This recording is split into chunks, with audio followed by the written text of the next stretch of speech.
Morning everyone. বলো তো তোমরা সবাই আমি এখন কোথায় যাচ্ছি? ঠিক ধরেছো, আমি এখন যাচ্ছি বাড়ির পেছনে কুমড়োর ডোগা কাটতে। হঠাৎ করে ইচ্ছে হয়েছে ঘ্যাট তরকারি বানাবো। তো ঘ্যাট তরকারি বানানোর জন্য তো অনেক রকমেরই সবজি দরকার। কিছু কিছু বাড়িতে আছে আর কিছু কিছু তুলবো। তো চলো দেখা যাক কি কি সবজি কাটি। ফার্স্টেই কাটছি কুমড়োর ডোগা। প্রচুর ডোগা হয়েছে জানো, আর আমার তো খুব পছন্দের জিনিস এটা, তো সবজিতে ভালোই লাগবে। তো চলো কেটে নিই।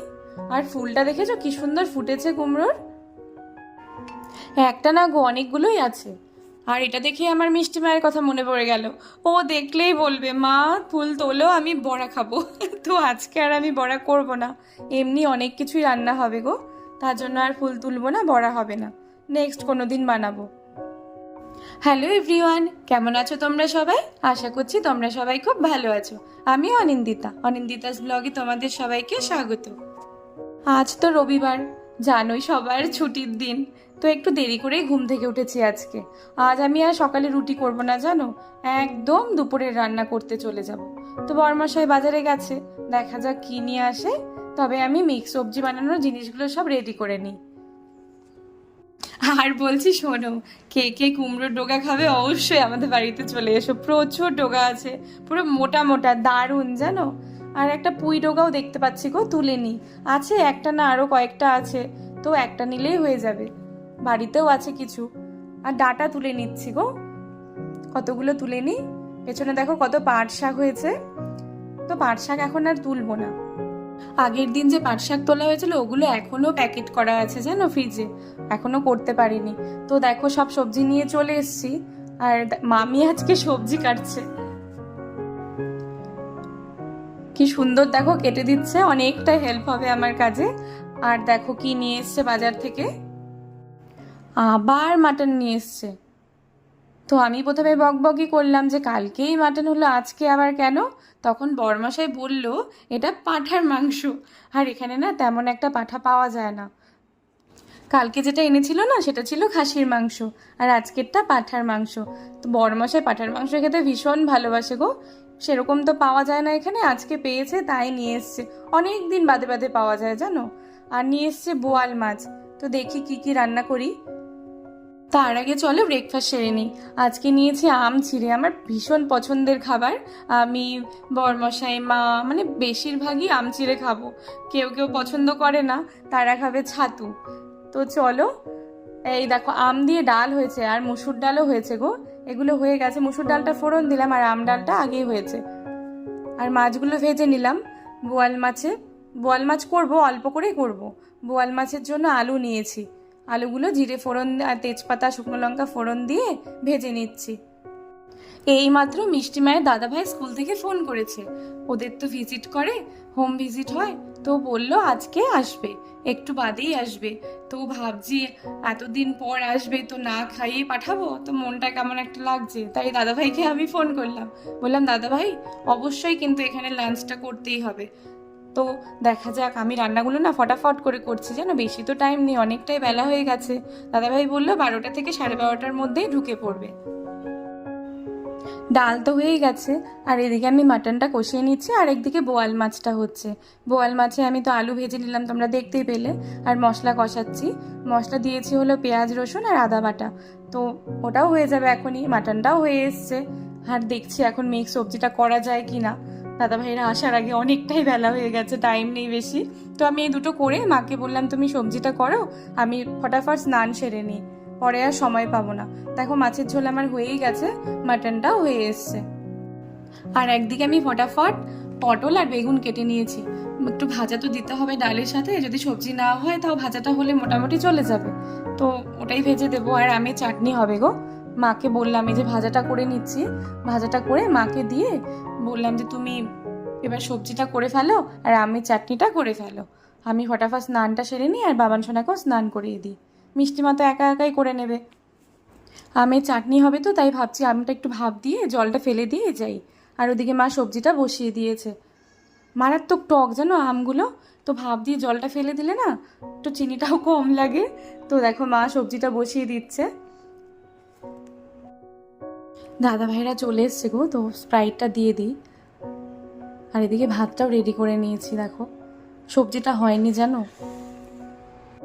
এই রান্নাগুলো তো হয়েছে, ভাজাও হয়েছে, ডাল হয়েছে, মাছ মাংস হয়েছে, চাটনিও হয়েছে, কিন্তু সবজিটাই বাকি থেকে গেল। তো চলো দাদাভাইদের খেতে দিয়ে দিই। বাইরে না ভীষণ গরম, তাই ভাবছি ঘরেই টেবিলটা পেতে দিয়ে দেবো খেতে। এতক্ষণ পুরো যুদ্ধ চললো, এইমাত্র দাদাভাইরা বেরোলো। তো সকাল সকাল বুঝতেই পারছো, মানে তাড়াহুড়ো করে রান্না করলে যা হয়, এক টেনশনও কাজ করে যে কতটা কি করতে পারবো, ঠিকভাবে রান্না কমপ্লিট হবে কিনা, ঠিকভাবে খাওয়াতে পারবো কিনা। আর এদিকে বাবান সোনা কি করেছে জানো, দাদাভাইরা যেই খেতে বসেছে, উনিও খাবে, আমিও টেবিলে খাবো, ঘরেই খাবো, বাইরে খাবো না, এখনই খাবো, এই চললো। তো যাই হোক, পরে তার বায়নায় মেটানো হলো, ঘরেই তাকে টি টেবিল পেতে খেতে দেওয়া হলো। আর এদিকে মিষ্টি মাও স্নান করে এসছে, আর মানি না খাওয়া অব্দি ও খাবে না। তো মানিকেও দেবো, মানে আমার দিদি মামি সবাইকেই খেতে দেবো। আর এই দেখো সবজিটা এইমাত্র হলো। চলো সবাইকে খেতে দিয়ে দিই। বড়মাসায় স্নান হয়নি, বড়মাসায় আসুক, আমি একটু পরেই খাবো, সবাইকে আগে দিয়ে নিই। বাবাকে দিয়ে দিয়েছি, দিদিদেরকেও দিয়ে দিয়েছি। দিদিরা আজকে চলে যাবে গো, ওর জন্য ওদের তাড়াতাড়ি দিয়ে দিলাম। তবে দিদি আমার জন্য আস্তে আস্তে করে খেতে খেতে এখনও খাচ্ছে জানো, আমি তো শেষে বসেছি, দিদি দেখো পাশে খাচ্ছে। খুব মন খারাপ হচ্ছে, দিদি মামি সবাই চলে যাচ্ছে। খুব ভালো সময় কাটালাম গো, 2টা দিন দারুণ লেগেছে। জানি না আবার কবে আসবে, ফাঁকা হবে। খুব ভালো কেটেছে, খুব মন খারাপ হবে আজকেটা গো। ও তোমাদের তো বলা হয়নি, মানে শাশুড়ি মা না বাড়িতে নেই, উনি গেছে মাসির বাড়ি, মানে শাশুড়ি মায়ের এক দিদির বাড়িতে। চলে আসবে, 2 দিন হলো গেছে। এই দেখো সন্ধ্যাবেলা মুড়ি নিয়ে চলে এসেছি, খুব মিস করছি দিদিদের সবাইকে। খুব ভালো কেটেছে 2টা দিন, মানে সেই আড্ডা দিয়েছি তো, আর মুড়ি খেতে খেতে এত আড্ডা, সিনেমা দেখা সব হয়েছে গো, খুব খারাপ লাগছে আমার। শুধু না, বাবান সোনাও বলছে জানো। আর তারপর মুড়ি খেয়ে যে মিষ্টিমাকে পড়তে বসালাম, অনেক মন খারাপ নিয়ে পড়তে বসেছে। মানিকে ভীষণ ভালোবাসে জানো, মানে পুরো আসলে পরে একদম লেগে থাকে মানির সাথে, না খেলে খাবে না, মানে মারাত্মক ভালোবাসে। পড়তে তো ইচ্ছেই নেই, যেহেতু 2 দিন পড়া হয়নি, পড়তে তো বসাতেই হবে বলো। ওই মন খারাপ নিয়ে পড়তে বসেছে। আর দেখো বাবান সোনা আজকে ঘর থেকে নড়ছেই না, দিদুন ওকে রাখতেই পারছে না, পুরো ডিস্টার্ব করে যাচ্ছে দিদিকে। দেখো ও লিখছে আর বিরক্ত করছে, এখানেই থাকবে ও, ও কিছুতেই যাবে না। রাতে আর কিছু রান্না করবো না গো, শুধু রুটি করব। ভাত সবজি মাংস মাছ সবই আছে, অল্প অল্প করে তো হয়ে যাবে রাত্রিটা। মারাত্মক গরম পড়েছে জানো, ওই রুটি যে করবো, রুটি করতেই মানে সেই ঘেমে অস্থির হয়ে যাবে, খুব গরম লাগছে।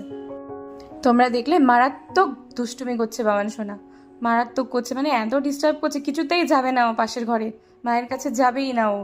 আমি যাব না দিদুনের কাছে, আমি তোমার কাছেই থাকবো, আমি দিদির কাছেই থাকবো, এইভাবে বলে যাচ্ছে। তো চলো রুটিগুলো করে নিয়ে ডিনারটা সেরে নিই সবাই।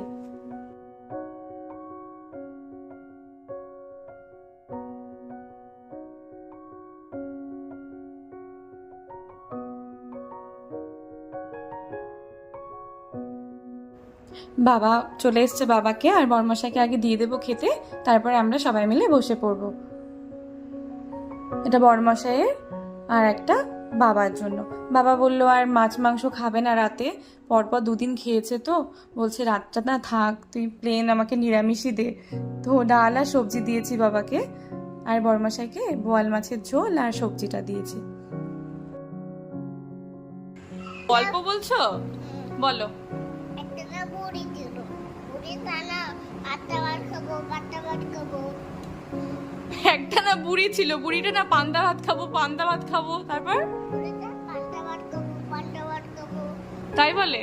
বুড়িটা কাঁদছিল, বুড়িটা কাঁদছিল, এটা চকোবারে খাবে। একটা চকোবার খাবে দেখে বুড়ি কাঁদছিল।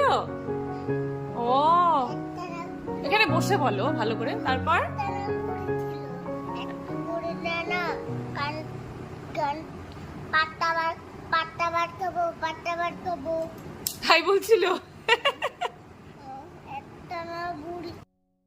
খাওয়া দাওয়া সেরে রাতে ঘুমোতে এসেছি, শুনতে পেলে বাবান সোনার গল্প, এই বক বক চলবে জানো, প্রায় রাত 12টা 12:30 অবধি বক বক করবে ও, ঘুমোবেই না, আমাকে গল্প শোনাচ্ছে। আজকের ব্লগটা এখানেই শেষ করছি, সবাই খুব ভালো থেকো, টাটা।